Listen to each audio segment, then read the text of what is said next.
Bismillahirrahmanirrahim. My name is Kamal Khan and you are watching Physics with Kamal Khan. Student second year physics class में आज हमारा lecture है lecture number 5 जिसमें हम discuss करेंगे electric field को। ये इलेक्ट्रिक फील्ड क्या होता है, इससे रिलेटेड ये जितनी भी पॉइंट्स है वो आज के लेक्चर में हम कवर करेंगे। पहले हम समझते हैं इलेक्ट्रिक फील्ड को कि ये होता क्या है। बेटा ज़रा देखिए, इलेक्ट्रिक फील्ड ये असल में दो वर्ड से मिलकर बना है। एक हमारे पास है इलेक्ट्रिक और दूसरा हमारे पास है फील्ड।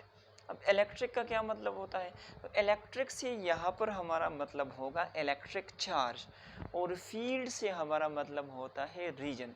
तो इसका मतलब ये हुआ कि इलेक्ट्रिक चार्ज का जो रीजन होता है उसको हम इलेक्ट्रिक फील्ड कहते हैं। अब इलेक्ट्रिक चार्ज का कौन सा रीजन होगा, हमें किस तरह पता चलेगा कि कौन सा रीजन जो है वो इलेक्ट्रिक चार्ज का है।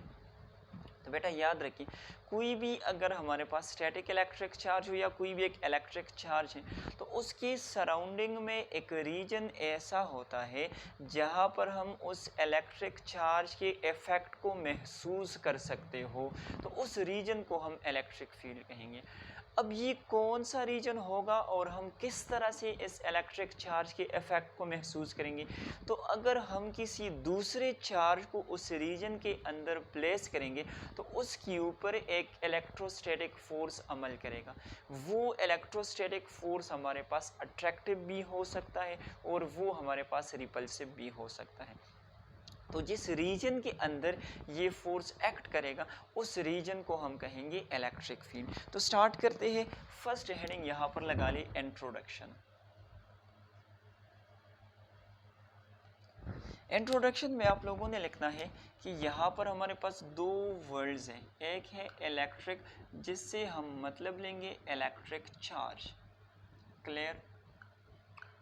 दूसरा हमारे पास है फील्ड और फील्ड से यहाँ पर हमारा क्या मतलब है, फील्ड का मतलब होता है कोई भी रीजन, ठीक है।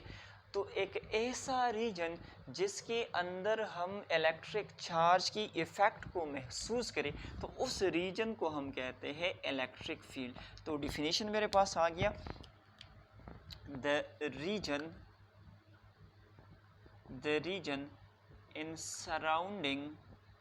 in surrounding of a charge where the effect of that charge can be felt। अच्छा, किस तरह से हम उसकी इफ़ेक्ट को मालूम कर सकते हैं, तो मैंने आप लोगों को बताया कि हम किसी दूसरे चार्ज को अगर इस रीजन के अंदर लेके आए तो उस चार्ज के ऊपर एक इलेक्ट्रोस्टैटिक फोर्स अमल करेगा जो कि अट्रैक्टिव भी हो सकता है और रिपल्सिव भी हो सकता है। जिसके बाद है इलेक्ट्रिक फील्ड या फील्ड का कंसेप्ट किसने दिया था, कंसेप्ट गिवन बाय। तो बेटा याद रखिए, ये जो फील्ड का कंसेप्ट था ये फर्स्ट टाइम दिया था किसने, ये दिया था माइकल फेराडे में। आप लोगों से एमसीक्यूज़ में पूछा जा सकता है, तो बेटा आप लोगों ने याद रखना है कि इलेक्ट्रिक फील्ड या फील्ड का जो कंसेप्ट था वो किसने दिया था, वो दिया था माइकल फेराडे ने, ठीक है, 19th सेंचुरी में। अच्छा, इसके बाद हम एक फिगर बनाते हैं जिससे हम इलेक्ट्रिक फील्ड को एक्सप्लेन करेंगे, इसको हम मज़ीद समझेंगे। ज़रा देखिए, यहाँ पर ये मेरे पास एक पॉजिटिव चार्ज है, कौन सा चार्ज है, पॉजिटिव चार्ज है। लेट्स से इसको मैंने कैपिटल क्यू का सिंबल लिया क्योंकि इसका मैंने इलेक्ट्रिक फील्ड मालूम करना है। अब मैंने क्या किया, मैंने एक दूसरा छोटा सा चार्ज लिया और उसको मैंने पहले यहाँ पर प्लेस किया, ठीक है। तो यहाँ पर इसके ऊपर एक इलेक्ट्रोस्टैटिक फोर्स यहाँ पर मैंने एक्सपीरियंस किया, इस चार्ज ने एक्सपीरियंस किया। फिर मैंने क्या किया, यहाँ पर इस रीजन में रखा, अगेन यहाँ पर एक फोर्स एक्ट करेगा। अगर मैंने इस इलाके को, इस रीजन को क्रॉस किया और मैंने यहाँ पर इस क्यू नॉट को रखा तो फिर वहाँ पर कोई फोर्स नहीं लगा। इसी तरह से इस डायरेक्शन में, इस डायरेक्शन में, इस डायरेक्शन में, तो मैंने सराउंडिंग में एक ऐसा रीजन नोट किया जहाँ पर क्या हुआ, जहाँ पर मैंने एक चार्ज को रखा तो इस चार्ज ने उस क्यू पर एक फोर्स एक्सर्ट किया। तो ये जो रीजन जिसके अंदर ये किसी दूसरे चार्ज के ऊपर फोर्स लगा सके, इस रीजन को हम कहेंगे इलेक्ट्रिक फील्ड। अच्छा, यहाँ पर दो चीज़ आप लोगों ने नोट करनी है। एक तो मेरे पास ये वाला चार्ज है जिसका मैं इलेक्ट्रिक फील्ड मालूम कर रहा हूँ, और दूसरा हमारे पास वो चार्ज है जिसके ज़रिए से हम इसको मालूम कर रहे हैं। तो जिसके ज़रिए से हम इसको मालूम कर रहे हैं उसको हम कहते हैं टेस्ट चार्ज, और जिसका हम फाइंड कर रहे हैं उसको हम कहते हैं सोर्स चार्ज। ठीक है, तो इसको यहाँ पर एक्सप्लेनेशन में हम थोड़ा सा डिस्कस करते हैं। इसके बाद हेडिंग लगा ले बेटा एक्सप्लेनेशन का।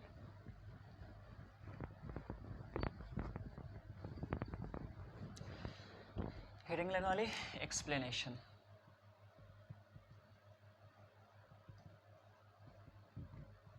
अच्छा, पहली चीज़ जो मैं एक्सप्लेनेशन में लिखने लगा हूँ वो ये है, in the given figure we have a source charge and a test charge। बात समझ में आ गई? तो अब यहाँ पर हम पहले डिफाइन करते हैं कि ये सोर्स चार्ज क्या होता है, इसी तरह से ये टेस्ट चार्ज क्या होता है। तो बेटा लिखिए, सोर्स चार्ज जो हमारे पास है ये एक हमारे पास जो है इसकी एक लार्ज मैग्नीट्यूड होगी, क्योंकि इसका जो है वो मैंने इलेक्ट्रिक फील्ड मालूम करना है। तो इसकी मैग्नीट्यूड नॉर्मली हमारे पास क्या होती है, लार्ज होती है as compare to this one. दूसरी चीज़, ये हमारे पास पॉजिटिव भी हो सकती है और नेगेटिव भी हो सकती है, और ये कौन सा वाला चार्ज है जिसका हम इलेक्ट्रिक फील्ड मालूम कर रहे हैं। ठीक है। अच्छा, सेकंड जो हमारे पास है वो है टेस्ट चार्ज,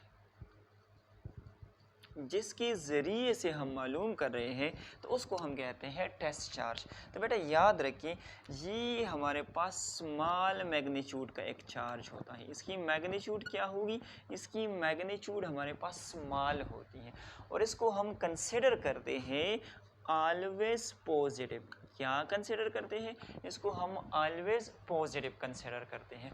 तो ये हो गया सोर्स चार्ज, ये हो गया टेस्ट चार्ज। अब हम इसी एक्सप्लेनेशन को कंटिन्यू करते हैं, इलेक्ट्रिक फील्ड की एक्सप्लेनेशन को। अब यहाँ पर देखें, क्योंकि सोर्स चार्ज भी हमने इसको समझा, टेस्ट चार्ज को भी, तो ज़रा देखिए ये भी हमारे पास पॉजिटिव चार्ज है और ये टेस्ट चार्ज भी हमेशा हमारे पास क्या होता है, पॉजिटिव चार्ज होता है। तो चूंकि दोनों चार्जेस हमारे पास सेम है तो इनके दरमियान में एक फोर्स ऑफ रिपल्जन होगा। बात समझ में आ गई? लेकिन ये जो फोर्स ऑफ रिपल्जन इन दोनों चार्जेस के दरमियान में है, ये एक सर्टेन रीजन के अंदर अमल करेगा। ठीक है, अगर ये क्यू नॉट इसके साथ एक सर्टेन रीजन में एक स्पेसिफिक डिस्टेंस पर, एक सर्टेन डिस्टेंस पर पड़ी होगी, तब ये इसके ऊपर फोर्स लगा सकता है। अगर ये इस रीजन को क्रॉस करता है तब ये इसके ऊपर कोई फोर्स नहीं लगा सकता। तो जिस रीजन के अंदर इन दोनों के दरमियान में ये कूलम फोर्स, यहाँ पर स्पेशली रिपल्सिव फोर्स है, जिस रीजन के अंदर ये फोर्स मौजूद होता है, एग्जिस्ट करता है, उसी रीजन को हम कहते हैं इलेक्ट्रिक फील्ड। तो यहाँ पर लिखिए, as both the charges are positive, so there will be a force of repulsion. So there will be a force of repulsion between them. There will be a force of repulsion between them. ठीक है, this force will exist in some certain region। ये जो है एक certain reason के अंदर अमल करेगा, एक सर्टेन रीजन के अंदर मौजूद होगा। that region is called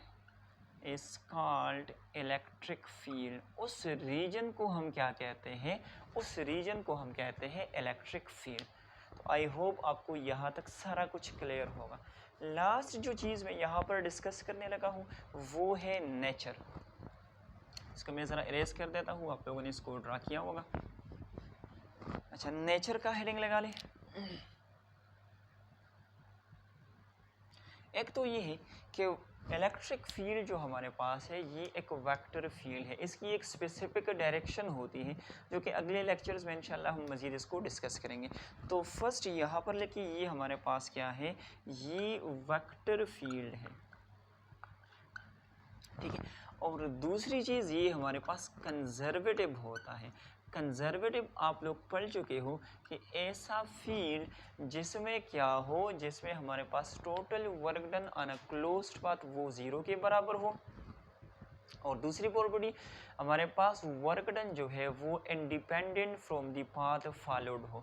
तो ऐसी फील्ड को हम कंजर्वेटिव फील्ड कहते हैं। तो इलेक्ट्रिक फील्ड के अंदर भी हमारे पास इस तरह होता है। साथ ही साथ फर्स्ट ईयर में आप लोग पढ़ चुके हो कंजर्वेटिव फील्ड हमारे पास कोई भी ऐसा फील्ड जिसकी पोटेंशियल एनर्जी पॉसिबल होती है, जिस तरह से gravitational potential energy, so gravitational field is a conservative field.